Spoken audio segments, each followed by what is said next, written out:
नमस्कार, news night में आप सभी का स्वागत है। मैं हूं निखिल सिंह। अगर एक घंटे में बात करेंगे तमाम ताजा तरीन और महत्वपूर्ण खबरों की। आज के न्यूज नाइट में बात होगी एआई की, ज्ञान विज्ञान की, खेलों की और बात होगी सियासत की भी। आर्टिफिशियल इंटेलिजेंस को लेकर क्या कुछ है प्रधानमंत्री नरेंद्र मोदी का विजन, उससे जुड़ी हुई खबर हम आपको विस्तार से दिखाएंगे। तो साथ ही साथ चर्चा करेंगे दिल्ली के सियासत की भी, जहां महिला समृद्धि योजना की घोषणा पर आम आदमी पार्टी राजी नहीं दिखती। तो क्या है ये वादा पूरा न कर पाने की बौखलाहट या फिर कुछ और है? क्या है ये सियासत, इस पर विस्तार से बात करेंगे। तो वहीं चुनावी वर्ष में कैसे नीतीश कुमार और तेजस्वी यादव आमने सामने हैं, कैसे तेजस्वी यादव जो है वो सरकार की हर घोषणा में कोई ना कोई कमी ढूंढ कर निकालते हैं, कैसे वो सरकार को किसी न किसी बहाने लानत मलानत करने पर आमादा हो जाते हैं। लेकिन क्या जनता इसको समझ रही है? इस खबर पर भी हम विस्तार से बात करेंगे, उसको दिखाएंगे। और बात आखिर क्रिकेट की तो होगी ही, किस तरह से चैंपियंस ट्रॉफी में भारत जीत की तरफ बढ़ रहा है, इस पर बात होगी। और होगी अगले एक घंटे में देश दुनिया की तमाम ताजा तरीन खबरें। लेकिन सबसे पहले हेडलाइंस। दिल्ली में महिला समृद्धि योजना को लेकर पूर्व मुख्यमंत्री आतिशी ने उठाए सवाल। भाजपा ने दिया करारा जवाब, कहा अपने गिरेबान में झांके आप।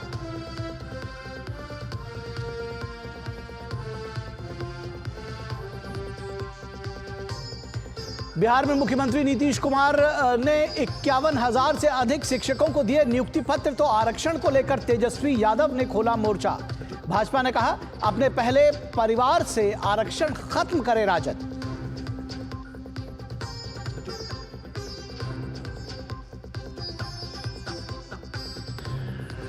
गुजरात दौरे पर अमित शाह, गांधीनगर में पैरा एथलेटिक्स के लिए हाई परफॉर्मेंस सेंटर का किया भूमि पूजन।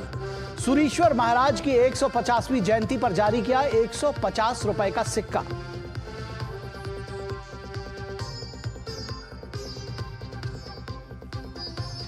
त्रिपुरा में भाजपा सरकार की दूसरी वर्षगांठ पर मेगा रैली का आयोजन। जेपी नड्डा ने की लड़कियों के लिए 2 नई योजनाओं की घोषणा। कहा योजनाएं मुख्यमंत्री डॉक्टर माणिक साहा की है परिकल्पना।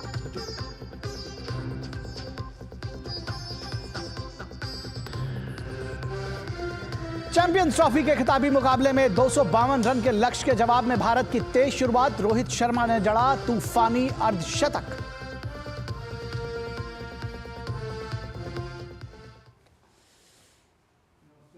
तो सबसे पहले बात दिल्ली के सियासत की कर लेते हैं। जिस तोहफे का दिल्ली की महिलाओं को बेसब्री से इंतजार था, उसकी घोषणा शनिवार को हो गई महिला दिवस के अवसर पर। मुख्यमंत्री रेखा गुप्ता की अगुवाई में दिल्ली की कैबिनेट ने महिला समृद्धि योजना को मंजूरी दी, जिसके जरिए पात्र महिलाओं को हर महीने 2,500 रुपए दिए जाने की बात कही गई। लेकिन इसको लेकर आम आदमी पार्टी खुश नहीं लगती। जाहिर है वो सत्ता में रहते दिल्ली और पंजाब दोनों ही जगहों पर यह योजना लागू नहीं कर पाई और अब वो इस योजना को लागू करने की बीजेपी की मंशा पर सवाल उठा रही है। दिल्ली की सत्ता पर जब से भाजपा काबिज हुई है, तब से ही आम आदमी पार्टी लगातार हमलावर है। भाजपा जहां जनता से किए अपने वादों को पूरा करने में जुटी हुई है, तो वहीं यहां सियासत करने में। अंतर्राष्ट्रीय महिला दिवस के मौके पर दिल्ली की महिलाओं को रेखा सरकार ने बड़ा तोहफा देकर खुश कर दिया। मुख्यमंत्री रेखा गुप्ता की अगुवाई में दिल्ली की कैबिनेट ने महिला समृद्धि योजना को मंजूरी देते हुए इस योजना के लिए 5100 करोड़ रुपए मंजूर कर दिए। इतना ही नहीं, योजना के लिए पंजीकरण करने, मानक और लाभार्थी तय करने के लिए मुख्यमंत्री रेखा गुप्ता की अगुवाई में समिति भी बनाई गई, जहाँ रेखा सरकार इस योजना को लेकर आगे की प्रक्रिया में जुट गई है। तो वहीं दिल्ली की पूर्व मुख्यमंत्री आतिशी महिला समृद्धि योजना को लेकर लगातार सवाल खड़े कर रही हैं। आतिशी के इस बयान पर भाजपा ने करारा जवाब देते हुए कहा कि आतिशी के बयान में हताशा और निराशा झलकती है। वह खुद संवैधानिक पद पर रही हैं, उन्हें कानूनी प्रक्रिया के बारे में पता होना चाहिए। कैबिनेट की बैठक में पैसे देना तो छोड़िए, कौन पात्र है ये भी नहीं फैसला हुआ। रजिस्ट्रेशन कब शुरू होगा ये भी नहीं फैसला हुआ।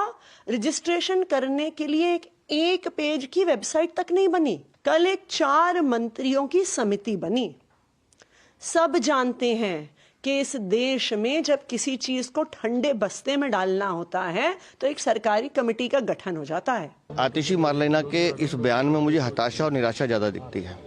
वो खुद संवैधानिक पद पर रही हैं, उनको कुछ कानून प्रक्रिया को मालूम होना चाहिए।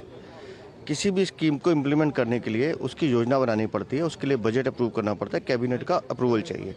वो काम हमने कर दिया। कल 5,100 करोड़ रुपए इसके लिए आवंटित कर दिए। इतना ही नहीं, महिला समृद्धि योजना को लेकर आतिशी के बयान पर भाजपा ने तीखा हमला बोलते हुए सवाल दाग दिया। बीजेपी सांसद योगेंद्र चंदोलिया ने अपने गिरेबान में झांकने की सलाह देते हुए पूछ लिया कि क्या उन्होंने पंजाब में महिलाओं को पैसे दिए थे। आपने 1,000 रुपए दे दिए थे क्या? केजरीवाल जी ने दे दिए थे क्या? भगवंत मान ने दे दिए क्या?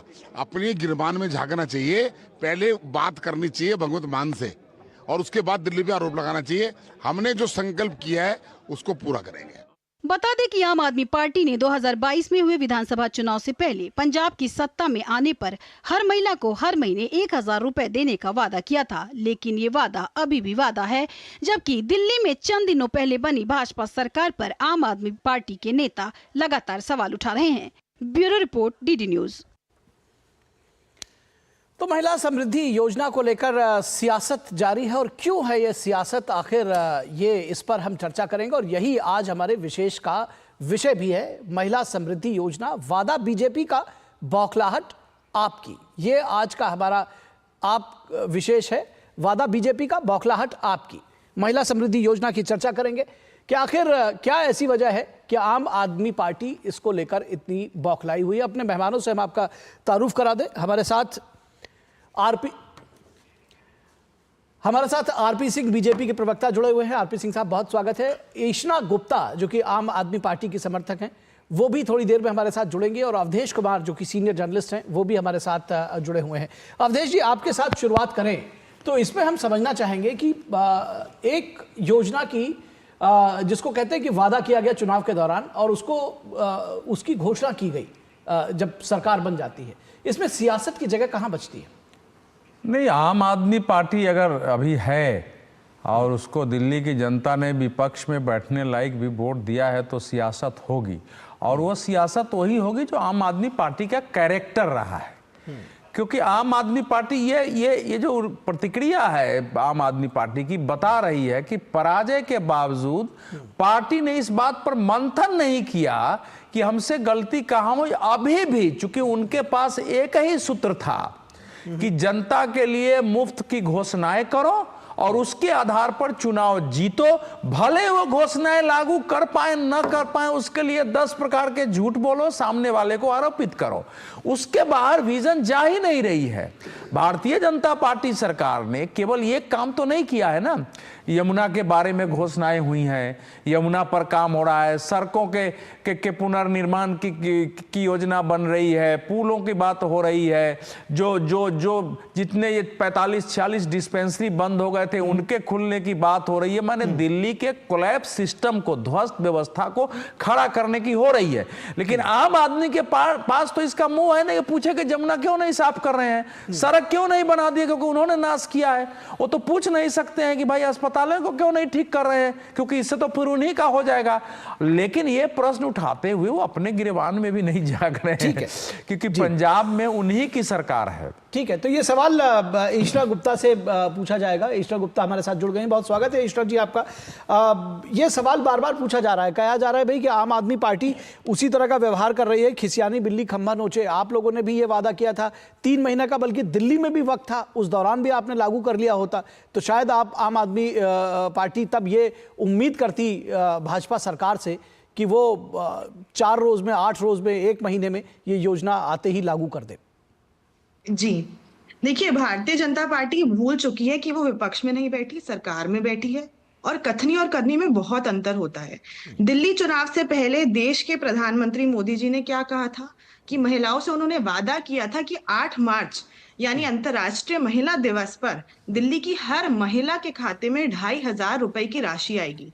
पर अब ये साबित हो गया कि ये सिर्फ एक जुमला है। अभी तक तो रजिस्ट्रेशन पोर्टल तक उपलब्ध नहीं हुआ, तो जहां जाकर महिलाएं अपना नाम लिखवा सकती हैं, बैंक के खाते की जानकारी दे सकती हैं या आधार कार्ड की जानकारी दे सकती हैं। या तो भारतीय जनता पार्टी को गवर्नेंस करनी नहीं आती, बिना रजिस्ट्रेशन के, बिना अपने खाते के डिटेल दिए हुए मेरे खाते में कैसे आएंगे पैसे? किसी भी महिला के खाते में कैसे पैसे आएंगे? और अब इन्होंने क्या किया, इन्होंने एक कमेटी थाम दी, 4 सदस्यों की कमेटी थाम दी। तो कमेटी था और आप इतने तो वैसे लागू वरिष्ठ करने का क्या पत्रकार हैं। तरीका होना चाहिए आपके हिसाब से? कि मतलब sorry, कोई एक बार- बांटने का कोई आधार होगा ना, कोई योजना बनेगी, किसको मिलेगा, किसको कैसे दिया जाएगा, किस आधार पे दिया जाएगा, कोई तो तरीका होगा। आपके हिसाब से कैसे होना चाहिए था? आप ये देखिए कि 20 दिन हो गए हैं कि वो उस आधार को भी डिसाइड नहीं कर पाए हैं। और मैं ये कह रही थी सर, आप इतने वरिष्ठ पत्रकार हैं, आपको भी पता है कि राजनीति में कमेटी बनाने का मतलब क्या होता है। तो अगर ये 20 दिन में यही नहीं डिसाइड कर पाए कि किस महिलाओं तक वो 2500 रुपए पहुंचने चाहिए। जब हमने इस स्कीम की घोषणा की थी, हमने कहा था कि 40 लाख महिलाओं तक इस स्कीम का फायदा होगा। मैं भारतीय जनता पार्टी के प्रवक्ता से ये पूछना तो चाहती हूँ, 3 महीने आज का आप वक्त मुझे आपके पास भी दो था, चीजें- आपने एक कह दिया कि सेकंड, 40 लाख, ठीक आप है, मुझे- ये आप ही के पॉइंट पे आप आते मुझे हैं। सिर्फ- आप ही मुझे के सिर्फ पॉइंट पे दो आते हैं चीजें ईश्वरा जी। बता 40 दीजिए। लाख महिलाओं को देने की बात कही गई थी, 3 महीने का वक्त था, तो क्यों नहीं कर दिया था? आप बीजेपी से उम्मीद कर रही हैं इनकी सरकार से कि वो महीने भर अभी नहीं बीते हैं और वो उसको लागू कर दे। पंजाब में 3 साल का वक्त कोई गुजर गया। दिक्कत नहीं, आप 1 महीने लीजिए, आप 2 महीने लीजिए, आप 3 महीने लीजिए। मैं आरपी सिंह जी से पूछना सिर्फ ये चाहती हूँ, सर आप मुझे ये बता दीजिए कि रजिस्ट्रेशन की तारीख कब होगी और महिलाओं के खाते में वो कब पैसे आएंगे? आप मुझे तारीख बता ठीक दीजिए है, ना। ये सवाल का जवाब आरपी सिंह जरूर देंगे, लेकिन एक सवाल और भी मौजूद है यहाँ पर कि आखिर 3 वर्ष बीतने को है, पंजाब में क्यों नहीं लागू हो पाई? जी, पंजाब में कांग्रेस, अकाली दल, भारतीय जनता पार्टी के गठबंधन था, उसकी वजह से बहुत कर्जा था पंजाब पर। आम आदमी पार्टी की सरकार की पूरी कोशिश रही है कि हम उसे ठीक करें पहले, और शीघ्र ही आप देखेंगे कि वहां ये योजना लागू होगी। पर दिल्ली की तो बात अलग है ना। दिल्ली तो हमने आपको एक बहुत ही अच्छा, अच्छी तो वादा स्थिति में करने से दिया। पहले आपने वहां 35,000 का करोड़ जो से 77,000 आर्थिक करोड़ सिस्टम का था बजट वो कर नहीं दिया सोचा आपने था, दिल्ली वो का। देखा नहीं था और वादा कर दिया था। फिर आप जब सत्ता में आए तो आपको लगा कि ये लागू कर पाना मुश्किल है। चलिए, कोई बात नहीं है, इस पर हम आरपी सिंह साहब से जवाब लेते हैं। आरपी सिंह साहब, सवाल शायद पूछने की जरूरत नहीं, बहुत सारे सवाल उन्होंने ही खड़े कर दिए। वो कह रहे हैं कि ठंडे बस्ते में डालने के लिए ये समिति बनाई गई है। 1090 दिन हो गए पंजाब में इनकी सरकार बने हुए। आज 1090 दिन पूरे हो चुके इनकी सरकार बने हुए। जरा पूछिए 1090 दिन में इन्होंने कोई कमेटी भी बनाई है क्या? हमने चलो फिर भी कमेटी बनाई, इन्होंने कोई कमेटी भी बनाई है कि किस प्रकार से लागू होगा, कैसे होगा, क्या नहीं होगा? अभी तो इनके तो सोच भी नहीं है। फिर इन्होंने दिल्ली के अंदर पिछले साल मार्च के अंदर इन्होंने अप्रूवल की थी कि पार्लियामेंट इलेक्शन से पहले कि हम 1000 रुपये प्रति बहन को हम देंगे, ये इन्होंने घोषणा करी थी जी। और बाद में जब दिल्ली का चुनाव आया, असेंबली का चुनाव आया, बोला 1000 रुपया तो आपको मिल गया ना, वो तो आपकी जेब में आ गया, देखो हम इतने दिन से दे रहे हैं आपको, अब हम आप इसको बढ़ाकर 2100 रुपये करने जा रहे हैं। जैसे मतलब 1000 रुपये पहुँच गया, किसी एक बहन के खाते में 1000 रुपये पहुँचा नहीं, 2100 की बात करने लगे। और मैं तो बहन जी से पूछना चाहूँगा, आम आदमी पार्टी वाली जो समर्थक है, कि कोई आपने कोई फार्मूला पंजाब में बना लिया, हमें दे दीजिए, हमारा समय बचेगा, दिल्ली की बहनों को जल्दी सुविधा हो जाएगी। सीधा सीधा फार्मूला है, जो लोग नीडी हैं, जिनकी ज़रूरत है, बीपीएल फैमिली वाली बहनें हैं, लगभग 20 लाख से अधिक बहनें हैं, उन सबको वो 2500 रुपये महीना मिलेगा। उसकी पोर्टल कैसे होगा, क्या होगा, वो सब जानकारी आपको अगले 1 महीने में मिल जाएगी और वो बैक डेटेड ही मिलेगा। वो मार्च के महीने से उनको वो प्रोविजन कर दिया गया है, 5100 करोड़ रुपये बजट मार्क कर दिया गया है और उसके अंतर्गत 20,40,000 लगभग महिलाएँ हैं जिनको वो 2500 रुपये महीना प्रति महीना मिल पाएगा। ठीक है, ईश्वरा जी, आपको नहीं लगता है कि ये जो जिसको शुरुआत में जैसे कहा गया, खिसियानी बोली बिल्ली खंबा नोचे, जो जिस योजना को आप पंजाब में लागू नहीं कर पाए और जहां पर अभी जैसे आरपी सिंह साहब ने बताया मार्च में आपने यहां घोषित किया और उसके 10 महीने के बाद चुनाव हुए और उसके बावजूद आप उसको लागू नहीं कर पाए, 1000 रुपये भी नहीं दे पाए, तो ये एक बौखलाहट है कि किस तरह से आखिर इन्होंने कैसे इसको कर दिया, कम से कम करने के लिए स्टेप फॉरवर्ड कर दिया है। देखिए, बौखलाहट नहीं है, मैं यही कह रही थी कि एक प्रधानमंत्री की बात में बहुत वजन होता है। तो अगर मोदी जी ने ये कहा, मुख्यमंत्री की बात में भी वजन होता है मैडम, देखिए मैं उसमें कई कंपैरिजन में नहीं जाना चाह रहा, लेकिन ये वादा जब पंजाब में किया गया था और यहाँ पर 10 वर्ष रहते हुए कहा गया था, तो केजरीवाल साहब मुख्यमंत्री थे, इस बात से तो आप भी इनकार नहीं कर सकती। तो ये तो कहीं नहीं है कि प्रधानमंत्री कहेगा उसको पूरा किया जाना चाहिए और अगर मुख्यमंत्री कहेगा तो वो झूठ बोल सकता है। ये देखिए, मैं नहीं कहती मोदी है। नहीं, आपकी बात जो मैं पूछ रहा हूं उसका जवाब दीजिए ना। आप जो बता रही हैं वो सारी चीजें तो ऑन रिकॉर्ड है। जी, तो मैं ये कह रही थी कि प्रधानमंत्री जी की, मैं तो कह रही हूँ, बात में बहुत वजन होता है। नहीं, वही तो मेरा सवाल है, क्या मुख्यमंत्री की बात में वजन नहीं होता? खैर छोड़िए, मैं कह रही हूँ खैर छोड़िए कि पहली कैबिनेट मीटिंग में उन्होंने कहा था कि इस स्कीम को पास करेंगे। अभी तो उन्होंने स्कीम भी नहीं बनाई, रजिस्ट्रेशन तो दूर की बात, उन्होंने स्कीम भी नहीं बनाई। पहली कैबिनेट मीटिंग को हम कहते चलो माफ किया, लेकिन 20 दिन तक अगर कोई आप डिसाइड नहीं कर पा रहे कि कौन सी महिला को मिलेगा। अवधेश जी कुछ कहना चाह रहे हैं, अवधेश जी कुछ कहना चाह रहे हैं। ऐसा है कि ये देश और राज्य चलाना है, उसके लिए कुछ व्यवस्थाएं होती है। आम आदमी पार्टी की तरह गैर जिम्मेवार राजनीति, आम आदमी पार्टी क्या यही चाहती है कि हम दबाव डालें, बनाएं और केवल वो फ्री बीज पर काम करें जल्दी से जल्दी, और दिल्ली जो हमने ध्वस्त किया हुआ है वो ध्वस्त ही रहे और उसके आधार पर फिर आलोचना करें। आपने किया, मैंने बजट पर बैठ के मीटिंग हो गई, एक व्यवस्था होती है और हम लोग भी ये चाहते हैं कि फ्री बीज खत्म हो और जो बचा हुआ है उसका तार्किकरण हो कि जो नीडी है वहां तक जाए। ये बीमारी आम आदमी पार्टी ने दिया है नहीं दिया है, लेकिन एक मानसिकता पैदा कर दी है देश में, उससे पूरी राजनीति विकृत हो रही है। भारतीय जनता पार्टी भी उस रास्ते पर चली, हम लोग उसके पक्ष में न थे न है, लेकिन कम से कम इस योजना से हुआ ना कि जिनके पास है, जिनको पहले से कोई पेंशन मिल रहा है, जो इनकम टैक्स पेई हैं, जिनकी सर्विस है, उन सबको लेके जो आवश्यक वैसी महिलाएं हैं जिनके पास अपना कोई आर्थिक उपार्जन नहीं है, ऐसी महिलाओं को चुनकर उनको मदद करना, उनको समाज की मुख्य धारा में लाना, इसको बोलते हैं समाज के कल्याण का कार्यक्रम। ये परिभाषा है। अब चूंकि आम आदमी पार्टी के पास कोई मुद्दे नहीं है इस समय, चूंकि दिल्ली में बाकी व्यवस्था पर कोई प्रश्न नहीं उठा सकते हैं क्योंकि वो सब उनके बिगाड़े हुए हैं। तो ये क्या सवाल था, मान लीजिए मैं पूछ रहा हूं, ये पैसे आने लगेंगे महीने भर 1.5 महीने, जब 5100 रुपए बजट में आ गए हैं, व्यवस्था हो गई है, रजिस्ट्रेशन शुरू हो जाएगा, चिन्हित हो गए हैं कि किनको देना है, मान लीजिए उसके बाद देने लगे, फिर आम आदमी पार्टी के पास क्या मुद्दा रहेगा? और मैं अभी भी कह रहा हूं कि भगवंत मान सरकार महिलाओं को 1000 रुपया पंजाब में पेंशन देने पर अभी तक विचार भी नहीं कर रही। एक बयान मुझे मुख्यमंत्री का दिखा दीजिए, क्योंकि उनको मालूम है कि इस केजरीवाल की पॉलिटिक्स में हमारी एक मजबूरी है, लेकिन पंजाब को हम डुबाने का काम नहीं करेंगे। पंजाब में वो लागू संभव नहीं हो सकता है, इसलिए मुख्यमंत्री की ओर से एक बयान नहीं दिया गया है। और आम आदमी पार्टी थोथा चना बाजे घना की तरह कि हमने तो कोई किया नहीं है, दूसरे ने घोषणा कर, प्राइम मिनिस्टर ने क्यों कर दिया? अरे भाई 8 मार्च से उन्होंने मार्च से देने का घोषणा कर दिया है, 1 महीने बाद आपके पास क्या उत्तर रहेगा दे दिया तो ये आम आदमी पार्टी, इसका मतलब ये हुआ कि आम आदमी पार्टी के पास कोई दृष्टि नहीं थी, कोई विजन नहीं था राजनीति का, दिल्ली के लिए अलग से कोई विजन नहीं है। तो इसीलिए एक ही बात पर अड़े हुए हैं कि ये क्यों नहीं किया, ये पैसा क्यों नहीं दे दिया। इसके अलावा कोई बात अगर आम आदमी पार्टी उठा रही हो तो बताइए। ठीक है। लास्ट बात, एक टेलीविजन चैनल ने सर्वे किया है अभी, और मोहल्ले में जाकर उसने पूछा कि आपकी प्रायोरिटी क्या है, और उसने मुख्यमंत्री को बुलाया तो मुख्यमंत्री से उसने पूछा, उसने प्रायोरिटी थमाई, उसमें दिल्ली की महिलाओं ने भी नहीं कहा कि हमको जल्दी से जल्दी दे दीजिए।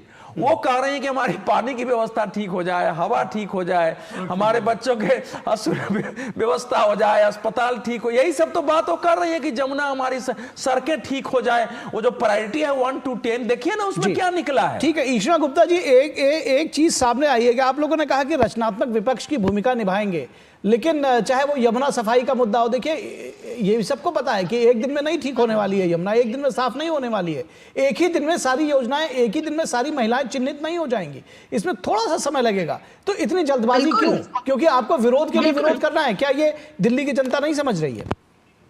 जी अभी जो हमारे साथ पत्रकार जी जुड़े हैं, उन्होंने कहा कि आम आदमी पार्टी फ्रीबीज की राजनीति करी है। देखिए फ्रीबीज वाली डिबेट तो इस चुनाव में खत्म हो चुकी है, क्योंकि भारतीय जनता पार्टी ने तो एक तरीके से जो आम आदमी पार्टी करी थी वो कॉपी पेस्ट करके अपने मैनिफेस्टो में डलवा दिया।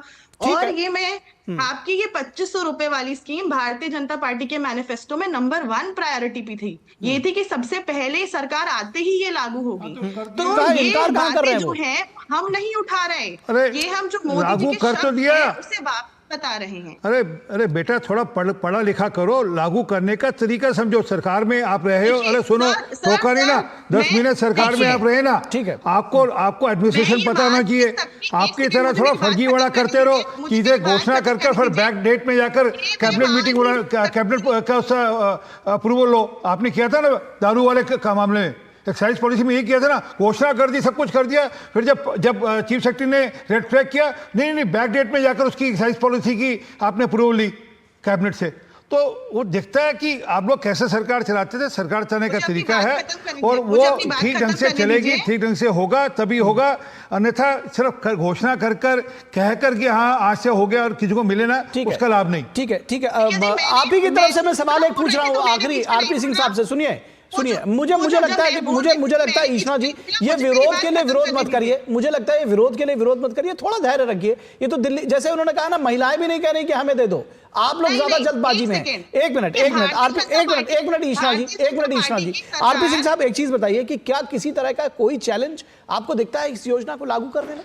कहीं कोई चैलेंज नहीं है। 5100 करोड़ रुपए का प्रोविजन कर दिया गया, लगभग 20 लाख से अधिक महिलाओं को वह योजना के अंतर्गत 2500 रुपये महीना मिलेगा, जो बीपीएल फैमिली में आती हैं, जिनकी जरूरत है उनको मिलेगा। और इसमें कोई है नहीं, कोई प्रोसेस है, एक टेक्निकल लीगल प्रोसेस, उसको पूरा कर कर मैंने कहा ना, इन्होंने एक्साइज पॉलिसी, दारू की पॉलिसी लागू कर दी, 5 से 12% कमीशन बढ़ा दिया था और वो कैबिनेट में पास भी नहीं किया। और बाद में जब चीफ सेक्रेटरी ने कहा भाई ये आपने सब कुछ कर दिया, कैबिनेट से इसकी अप्रूवल कहाँ है, तो उनके ध्यान कह रहे हमने तो कैबिनेट की अप्रूवल ली नहीं। इन्होंने रेट्रोस्पेक्टिव डेट में जाकर कैबिनेट की अप्रूवल लेनी, तब जाकर मामला सारा खुला ये जाकर। तो इनकी तरह सरकार, ये जो अर्बन नक्सल का तरीका सरकार चलने का, वैसा सरकार नहीं चलती। सरकार के तरीके से ढंग से चलेगी। और हाँ, सुनिश्चित है कि बहनों को 2500 रुपये महीने देने का वादा किया था वह पूरा करेंगे। आयुष्मान भारत का वादा किया था वह पूरा करेंगे। दिल्ली खड्डा मुक्त बनाएंगे, वो वादा किया था, दिल्ली खड्डा मुक्त होगी। यमुना जी साफ होगी। आयुष्मान भारत दिल्ली में लागू होने की अप्रूवल ऑलरेडी हो चुकी है। ठीक बात है।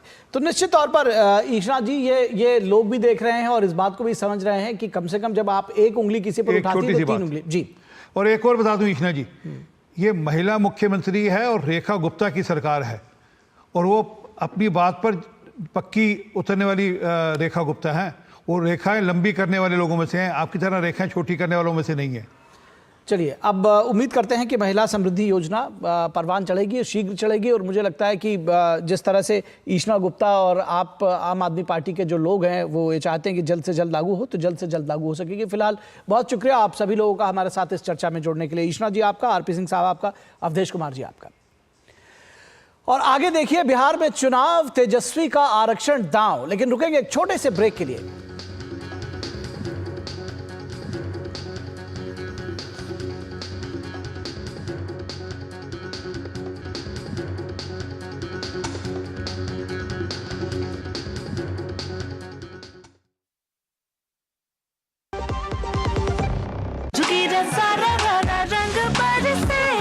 केसर से बनी गुजिया महके जब बेसन निकले तल के, लो स्वाद के पूरे गुब्बारे, सरसों का तेल जो छलके, होली का जश्न मने जब साथ हो, MDH शरबत और ठंडाई का, असली मसाले सच सच MDH। जो लक्ष्य चुना था समझ आने लगा है। GLA यूनिवर्सिटी, उच्च लक्ष्य की निश्चित प्राप्ति। तो अपने सोने को काम पे लगाइए, आज ही कॉल कीजिए 1-800-313-1212 पर।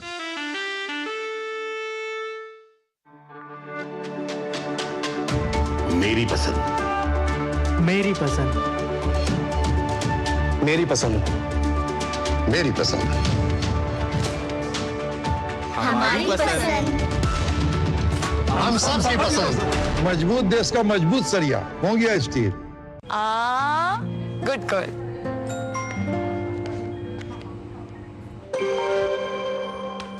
आगे सैलरी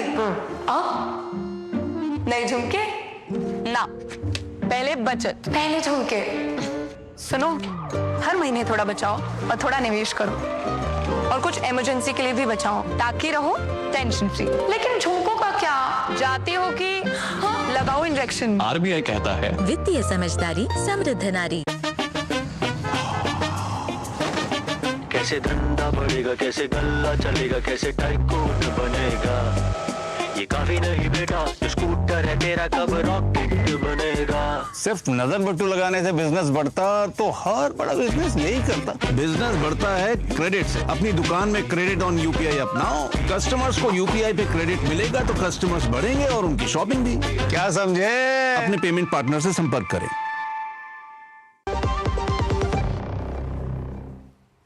स्वागत है आपका ब्रेक के बाद। और अब बात होगी ज्ञान विज्ञान की, बात होगी आर्टिफिशियल इंटेलिजेंस की, जिसको लेकर सरकार और प्रधानमंत्री मोदी प्रतिबद्ध हैं। दरअसल आर्टिफिशियल इंटेलिजेंस को लेकर प्रधानमंत्री नरेंद्र मोदी का विजन जो है वो बिल्कुल साफ है। उनका मानना है कि यह भारत की प्रगति के लिए परिवर्तनकारी साबित हो सकता है और देश में एआई के प्रयोग को बढ़ावा देने के लिए हर स्तर पर काम किया जाएगा। ऐसे में प्रधानमंत्री मोदी ने महिला एवं बाल विकास राज्य मंत्री सावित्री ठाकुर द्वारा महिलाओं को सशक्त बनाने में एआई की भूमिका पर लिखे गए एक लेख को सोशल मीडिया पर साझा किया। देखिए ये रिपोर्ट। आर्टिफिशियल इंटेलिजेंस सिर्फ एक तकनीकी सीमा नहीं है, बल्कि लैंगिक समानता और महिला सशक्तिकरण की खोज में एक परिवर्तनकारी शक्ति है। इस कड़ी में प्रधानमंत्री नरेंद्र मोदी ने महिला एवं बाल विकास राज्य मंत्री सावित्री ठाकुर द्वारा महिलाओं को सशक्त बनाने में एआई की भूमिका पर लिखे गए एक लेख को सोशल मीडिया पर साझा कर लिखा। महिला एवं बाल विकास राज्य मंत्री सावित्री ठाकुर जी ने हमारी माताओं, बहनों, बेटियों को सशक्त बनाने में एआई की भूमिका पर प्रकाश डालते हुए लिखा है कि यह उनके लिए बेहद उपयोगी होने के साथ साथ नए नए अवसरों के सृजन में भी मददगार है। पढ़िए हमारी नारी शक्ति को समर्पित उनका यह आलेख। केंद्रीय महिला एवं बाल विकास राज्य मंत्री सावित्री ठाकुर ने एक समाचार पत्र में लेख लिखा। आज की इस तेज गति वाली 21वीं सदी में महिलाओं के सशक्तिकरण की दिशा में नित नई संभावनाएं उभर रही हैं, विशेष रूप से आर्टिफिशियल इंटेलिजेंस जैसी तकनीकों के माध्यम से। एआई न केवल महिलाओं को शिक्षा, स्वास्थ्य, सुरक्षा और रोजगार के नए अवसर प्रदान कर सकता है, बल्कि उन्हें निर्णय लेने की प्रक्रिया में भी समान भागीदार बनाने में मदद कर सकता है। आगे उन्होंने लिखा कि प्रधानमंत्री नरेंद्र मोदी ने G20 समिट से लेकर वर्ल्ड इकोनॉमिक फोरम तक हर मंच पर वुमेन लेड डेवलपमेंट को बढ़ावा देने की बात कही है। इसके तहत महिलाओं को केवल विकास का लाभार्थी ही नहीं, बल्कि नेतृत्वकर्ता भी माना जा रहा है। एआई इस दृष्टि से कई प्रकार से देश की विकास यात्रा में महिलाओं की भागीदारी बढ़ा सकता है। केंद्रीय राज्य मंत्री ने आगे लिखा, महिलाओं की सुरक्षा और उनके अधिकारों की रक्षा सुनिश्चित करने में भी एआई महत्वपूर्ण बदलाव ला सकता है। घरेलू हिंसा और उत्पीड़न की निगरानी के लिए एआई आधारित डेटा एनालिटिक्स और मॉनिटरिंग सिस्टम विकसित किए जा सकते हैं, जो महिलाओं के खिलाफ एआई अपराधों को चिन्हित करने और उनकी रोकथाम में मदद करेंगे। केंद्रीय राज्य मंत्री सावित्री ठाकुर ने अपने लेख में लिखा कि इसके अलावा एआई पावर्ड चैटबॉट्स कानूनी और सुरक्षा संबंधी सलाह देने में मददगार हो सकते हैं, जिससे महिलाएं किसी भी परिस्थिति में त्वरित सहायता प्राप्त कर सके। इन चैटबॉट्स का इस्तेमाल विभिन्न सरकारी योजनाओं और कार्यक्रमों के पोर्टल पर भी किया जा सकता है, जिससे महिलाओं को सरकारी योजनाओं की जानकारी और आवेदन प्रक्रिया के बारे में आसानी से पता चल सके। इसके लाभ के बारे में बताते हुए आगे लिखा कि डेटा एनालिटिक्स की मदद से यह सुनिश्चित किया जा सकता है कि सरकारी योजनाओं का लाभ समाज की अंतिम पंक्ति में खड़े व्यक्ति तक पहुंचे। एआई संचालित डिजिटल वेरिफिकेशन के जरिए फर्जी लाभार्थियों की पहचान कर जरूरतमंद लोगों तक योजनाओं का लाभ पहुंचाया जा सकता है।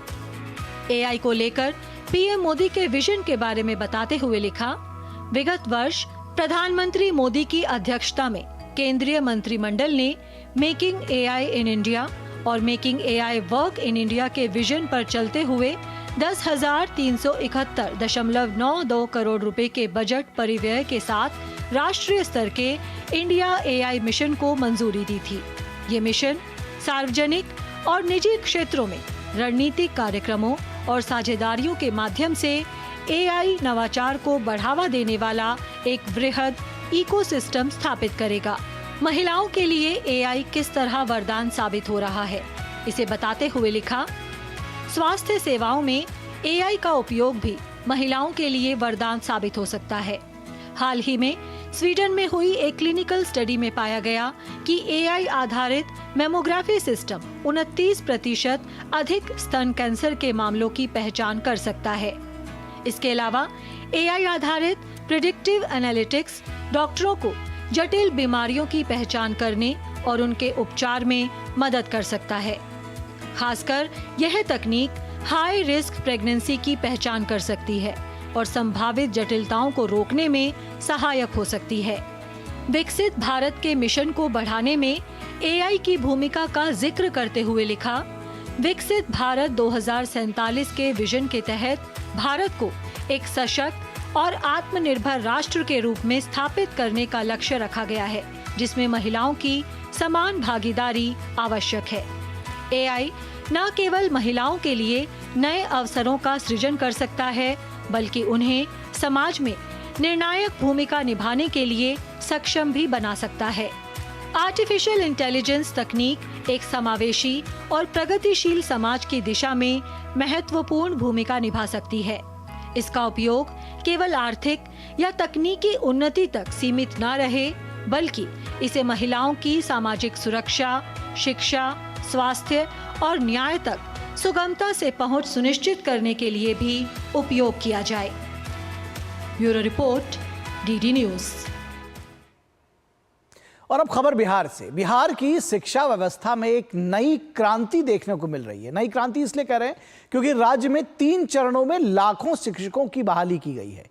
रविवार को टियर 3 में नवनियुक्त 8 जिलों के 51,000 शिक्षकों को सीएम नीतीश कुमार ने नियुक्ति पत्र बांटे। इसके अलावा बाकी के जिलों में चयनित शिक्षकों को जिला मुख्यालयों में नियुक्ति पत्र दिए जाएंगे। देखिए ये विशेष रिपोर्ट।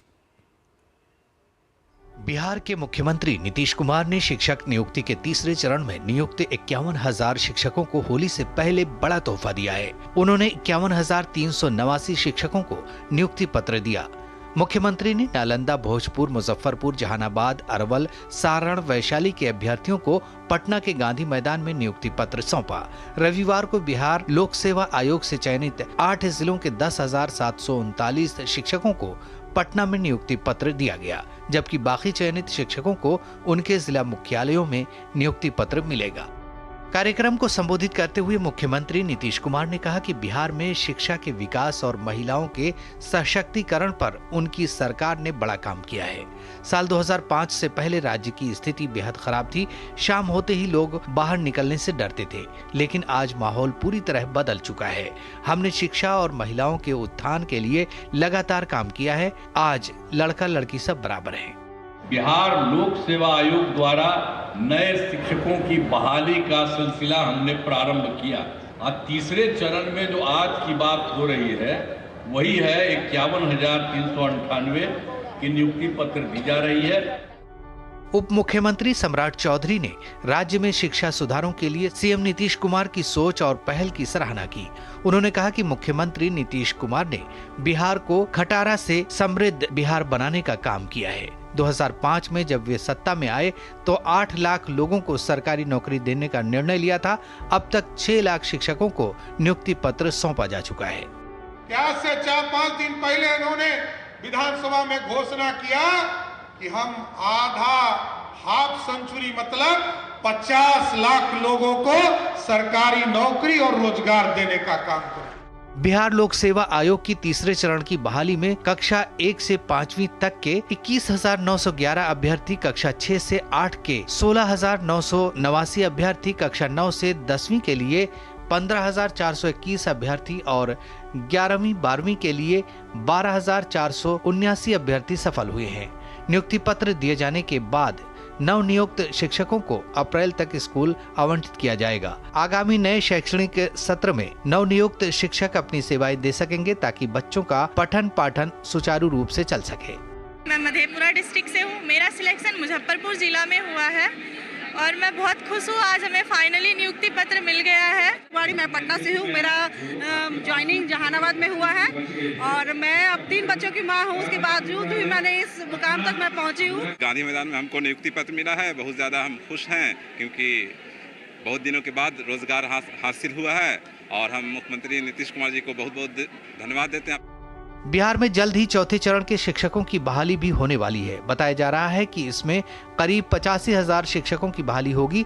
इसमें 26,000 से अधिक कंप्यूटर शिक्षकों की भर्ती की जाएगी। सरकार की कोशिश है कि बच्चों को बेहतर कंप्यूटर की भी शिक्षा मिल सके।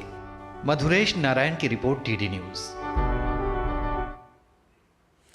तो आपने देखा कि किस तरह से शिक्षकों को नियुक्ति पत्र बांटे गए और नियुक्ति पत्र जब बांटे गए तो हंसते खिलखिलाते चेहरे भी आपको दिखाई पड़े और लोगों ने साफ तौर पर कहा कि बहुत दिनों के बाद ये रोजगार मिला है। रोजगार को लेकर के जिस तरह से खासतौर पर शिक्षा व्यवस्था को दुरुस्त करने को लेकर लगातार नीतीश कुमार की सरकार काम कर रही है, उसमें कोई शक शुबा नहीं है। लेकिन इसकी अगुवाई में जब तेजी से विकास कार्यों को पूरा किया जा रहा है तो आरजेडी नेता तेजस्वी यादव सरकार के हर निर्णय को विरोध करने पर आमादा है। आलम यह है कि सरकार के कामों में मीन मेख निकालकर उसमें सियासत करने का कोई भी मौका तेजस्वी यादव नहीं छोड़ते।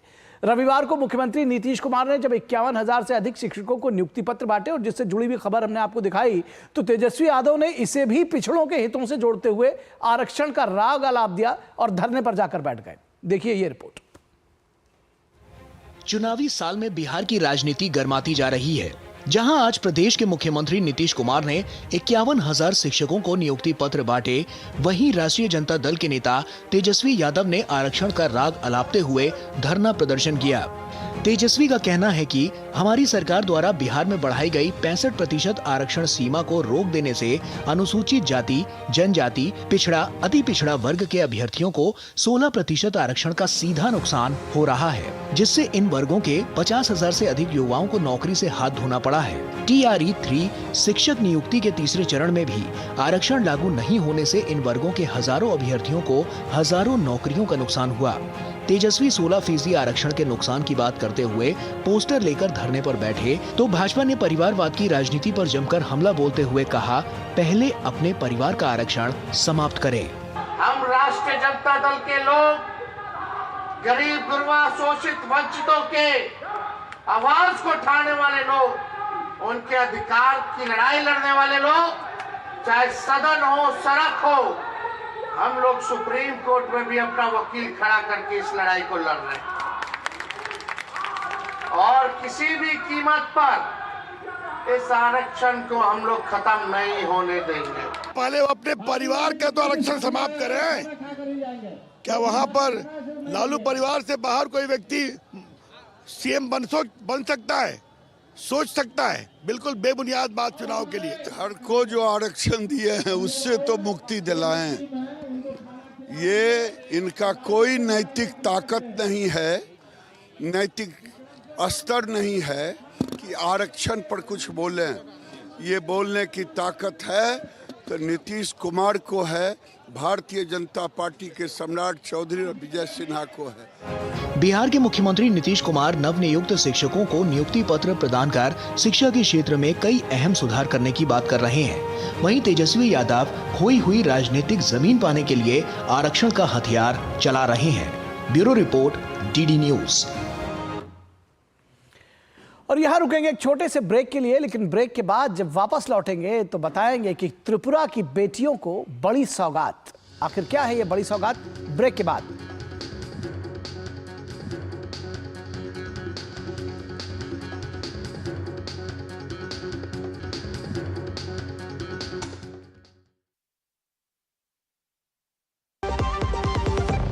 केसर से बनी भुजिया महके जब बेसन निकले तल के, लो स्वाद के फूटे गुब्बारे सरसों का तेल जो छलके, होली का जश्न मने जब साथ हो, MDH शरबत और ठंडाई का MDH। किसानों की फसल कटाई के बाद उन्हें अपनी मेहनत का सही मूल्य मिले, यह हर किसान का अधिकार है। लेकिन अक्सर आर्थिक तंगी के कारण किसानों को अपनी फसल कम दामों पर बेचनी पड़ती है। भारत सरकार खाद्य और सार्वजनिक वितरण विभाग की क्रेडिट गारंटी योजना इस समस्या का समाधान लेकर आई है। अब किसान अपनी फसल को WDRA पंजीकृत गोदामों में इलेक्ट्रॉनिक नेगोशिएबल वेयरहाउस रसीद के माध्यम से तब तक सुरक्षित रख सकते हैं जब तक उन्हें उनकी फसल का उचित दाम न मिल जाए। इस योजना के तहत किसानों को फसल कटाई के बाद बेहद कम ब्याज दर पर कर्ज उपलब्ध कराया जाता है ताकि वह अपनी वित्तीय जरूरतें पूरी कर सकें और अपनी फसल को सही समय पर बेच सकें। अब किसान बिना किसी अन्य संपत्ति को गिरवी रखे केवल इलेक्ट्रॉनिक नेगोशिएबल वेयर हाउस रसीद के माध्यम से 75 लाख रुपए तक का कर्ज ले सकते हैं। वहीं MSME, FPO और व्यापारियों के लिए यह सीमा 200 लाख रुपए तक है। क्रेडिट गारंटी योजना किसानों को सशक्त बनाकर आत्मनिर्भर बना रही है।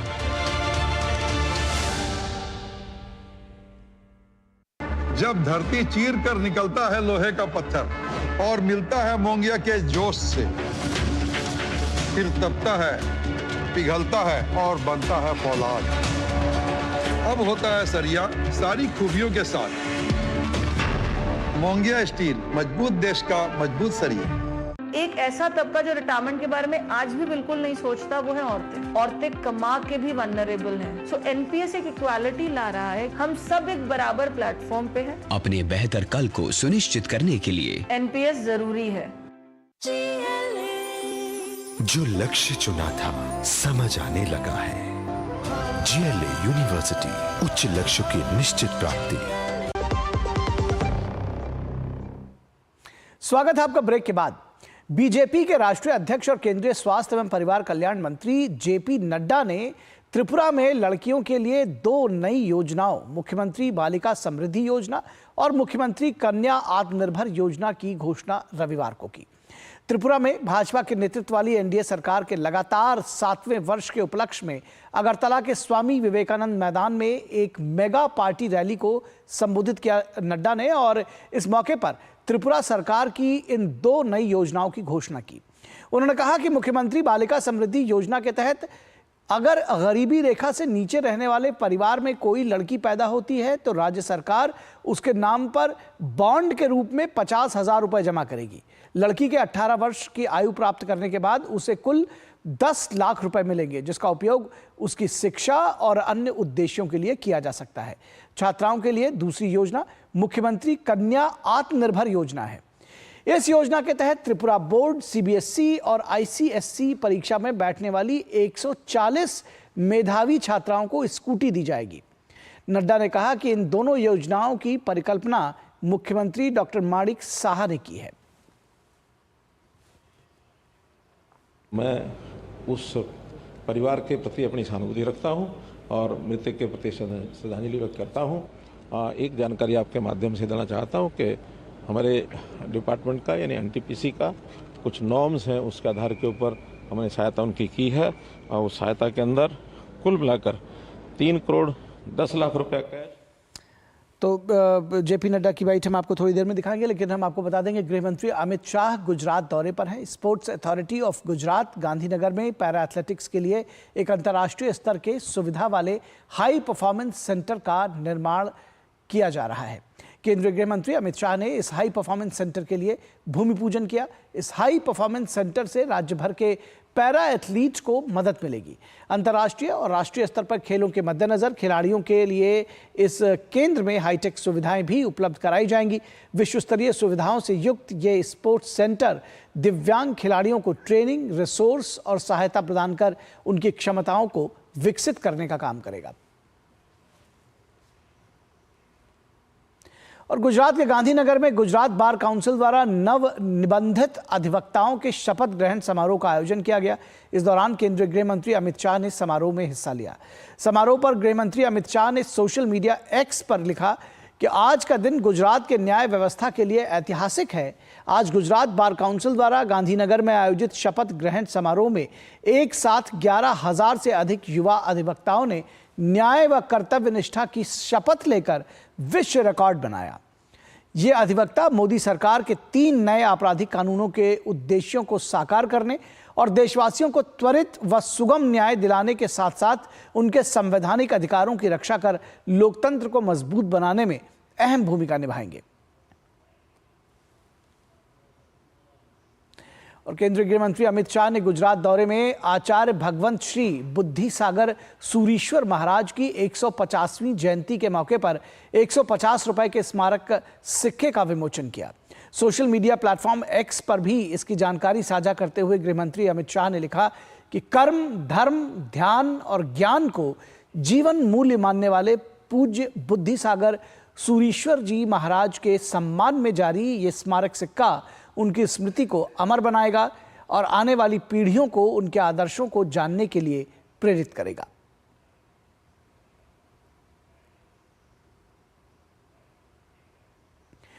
और यहां रुकेंगे एक ब्रेक के लिए, लेकिन ब्रेक के बाद जब वापस लौटेंगे तो बताएंगे कि चैंपियंस ट्रॉफी खिताब के करीब पहुंची टीम इंडिया। चैंपियंस खिताब के करीब टीम इंडिया, ब्रेक के बाद।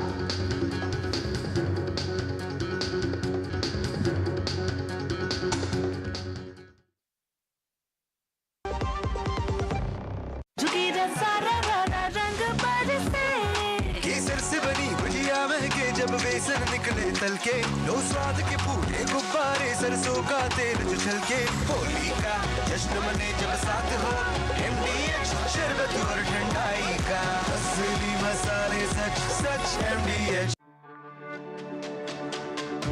मेरी पसंद, मेरी पसंद, मेरी पसंद, मेरी पसंद, हमारी पसंद, हम सबकी पसंद। मजबूत देश का मजबूत सरिया हो गया स्टील। 3 फरवरी बेबी गर्ल, 4 फरवरी एक बेबी बॉय, 5 फरवरी 2 बेबी गर्ल। बधाई हो, ये लिस्ट तो दिन प्रतिदिन लंबी होती जा रही है। काजल, रीमा, सीमा, देवी। इस लिस्ट में भी लड़कियों के नाम बढ़ते जा रहे हैं। Hema, yes sir. Smriti, yes sir. Shalini, yes sir. सब आगे आ जाए। लिस्ट तो ये भी लंबी होती जा रही है। ये लंबी लिस्ट हमसे विकसित भारत बनने का अंतर छोटा कर रही है। 21वीं सदी की नारी शक्ति विकसित भारत का बहुत बड़ा आधार है। विकास में बेटियों की भागीदारी की बधाई। 8 मार्च अंतर्राष्ट्रीय महिला दिवस की बधाई।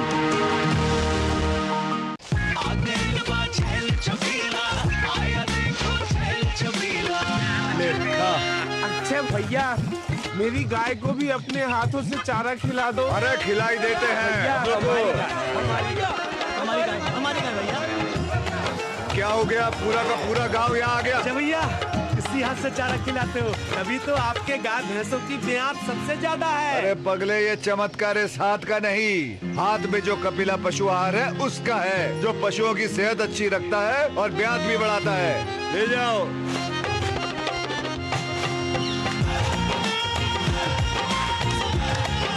कपिला, देश का नंबर 1 पशु आहार।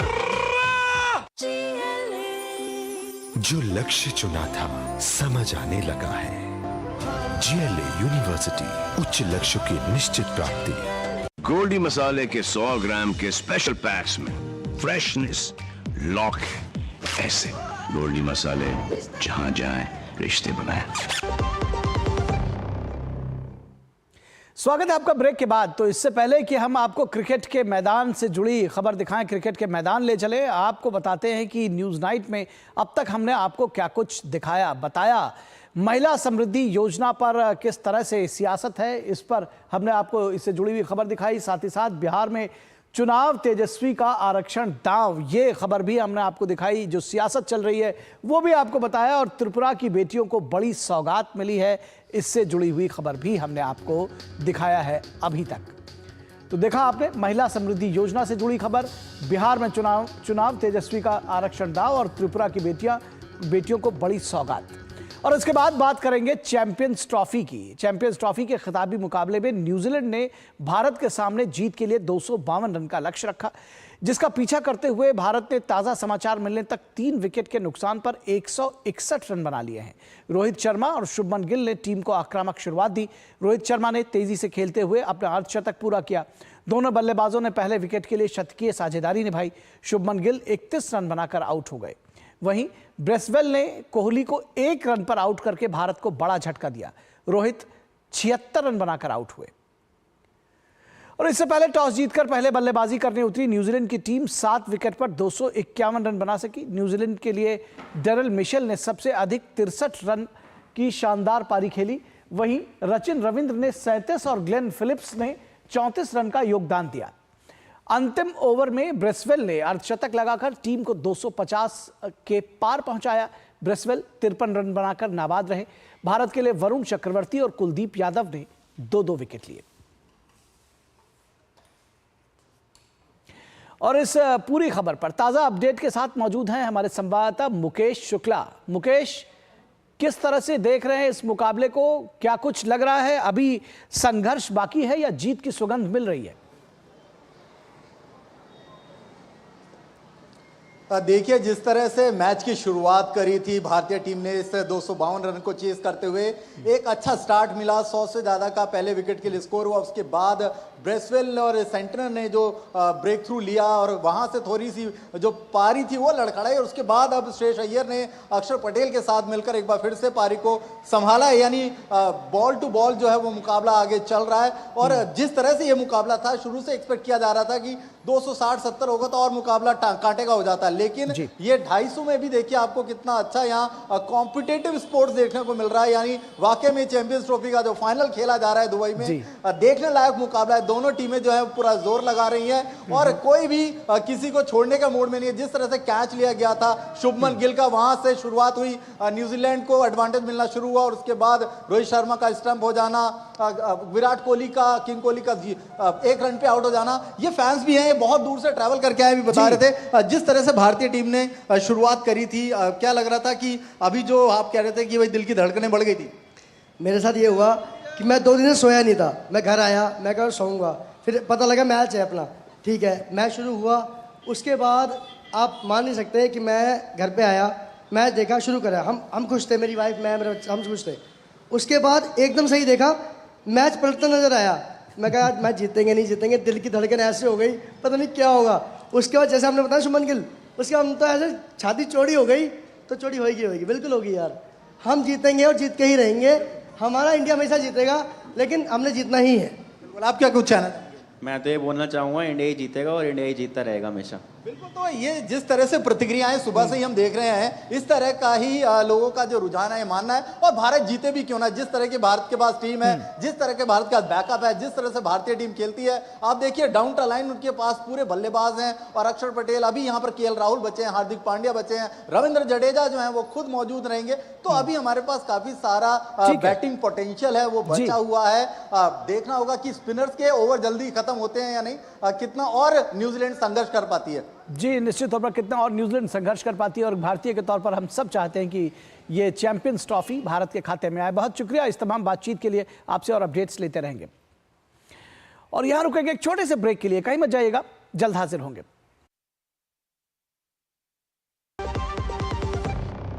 स्वाद के पूरे गुब्बारे, सरसों का तेल जो छलके, MDH मसालों के संग मजा लो इस अंगड़ाई का। होली का जश्न मने जब साथ हो, MDH शरबत और ठंडाई का। MDH कैसे धंधा बढ़ेगा, कैसे गल्ला चलेगा, कैसे टाइकून बनेगा, ये काफी नहीं बेटा, जो स्कूटर है तेरा कब रॉकेट बनेगा। सिर्फ नींबू मिर्ची लगाने से बिजनेस बढ़ता तो हर बड़ा बिजनेस यही करता है। बिजनेस बढ़ता है क्रेडिट से। अपनी दुकान में क्रेडिट ऑन UPI अपनाओ, कस्टमर्स को UPI पे क्रेडिट मिलेगा तो कस्टमर्स बढ़ेंगे और उनकी शॉपिंग भी। क्या समझे? अपने पेमेंट पार्टनर से संपर्क करें। जो लक्ष्य चुना था समझ आने लगा है। GLA यूनिवर्सिटी, उच्च लक्ष्य की निश्चित प्राप्ति। बिजली का बिल, किराना, स्कूल फीस, सब हो गया। बन गया बजट? हाँ, 5000 बच गए। तो नई साड़ी ले ले ना, पिछले महीने तो ली थी। एक और नहीं, पहले बजट बनाओ, फिर छोटी छोटी बचत को बैंक में सेव करो और पैसों को बढ़ते देखो। बढ़िया। जाओ भाई। RBI कहता है, वित्तीय समझदारी समृद्ध नारी। गोल्डी मसाले के 100 ग्राम के स्पेशल पैक्स में फ्रेशनेस लॉक ऐसे। गोल्डी मसाले, जहां जाएं रिश्ते बनाएं। ब्रेक के बाद एक बार फिर आप सभी का स्वागत है। और रंगों के त्योहार होली को आने में अभी कुछ दिन बाकी है, लेकिन इसको लेकर फगुआ उत्साह अभी से नजर आने लगा है। होली को श्री कृष्ण और राधा से जोड़कर देखा जाता है और ऐसे में ब्रजमंडल की होली विशेष होती है, जहां इसकी शुरुआत भी हो चुकी है। और उस पर भी बरसाने की लठमार होली, तो उसके तो क्या ही कहने हैं। विश्व प्रसिद्ध लठमार होली का रंग बरसाने में पूरे उमंग और उत्साह के साथ बिखरा। इस बीच रेलवे ने भी अपनी तैयारियां शुरू कर दी इस त्योहार को देखते हुए, और यात्रियों के लिए भारतीय रेल की तरफ से विशेष ट्रेनों की व्यवस्था की गई है। भूलकर हर गिला शिकवा, एक दूजे को लगाओ आज रंग, खुशियां बिखरने दो आंगन में, फीकी ना पड़ने दो होली की उमंग।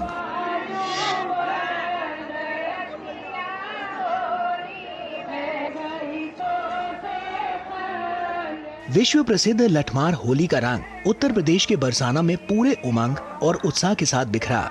राधा रानी की नगरी में हजारों श्रद्धालु इस अद्भुत परंपरा का साक्षी बनने के लिए देश विदेश से पहुंचे। यहाँ राधा बनी बरसाना की हुरियारिनों ने नंदगांव से आए कृष्ण रूपी हुरियारों पर जमकर लाठियां बरसाईं, और इन हुरियारों ने भी ढाल से खुद को बचाने की कोशिश की। अबीर गुलाल की रंगीन फुहारों, हंसी ठिठोली, पारंपरिक लोक गीतों और भक्ति से सराबोर इस आयोजन का हर कोई जमकर आनंद लेता नजर आया। ये परंपरा हजारों वर्षों से निभाई जा रही है। नंदगांव के हुरियारे पीली पोखर पहुंचते हैं, जहां उनका स्वागत ठंडाई और भांग से किया जाता है।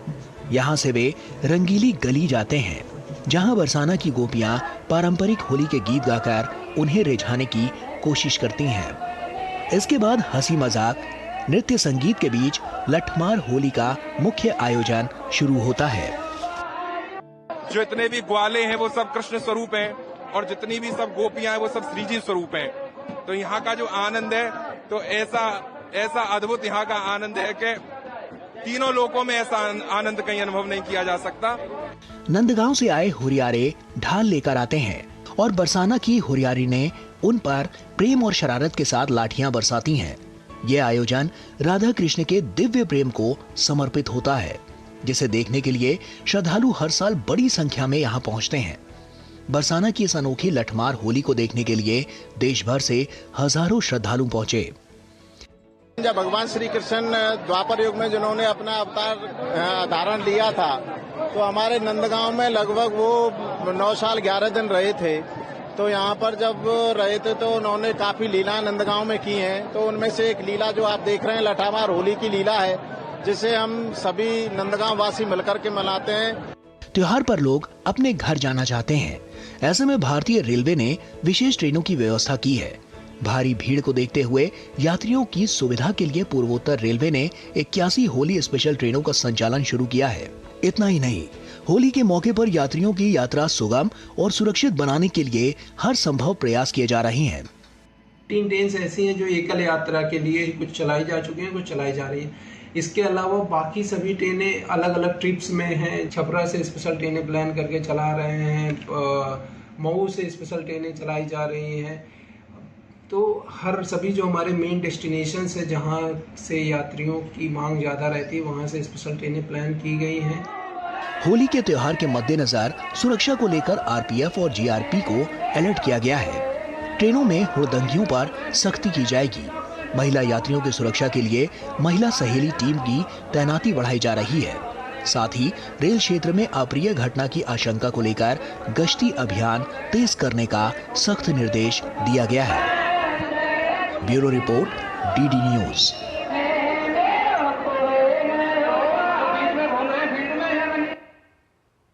तो न्यूज नाइट के इस अंक में बस इतना ही, लेकिन आपको छोड़े जाएंगे दिन भर के कुछ और महत्वपूर्ण खबरों के साथ, जिन्हें देखिए आप फटाफट अंदाज में, और हमें दीजिए इजाजत। नमस्कार।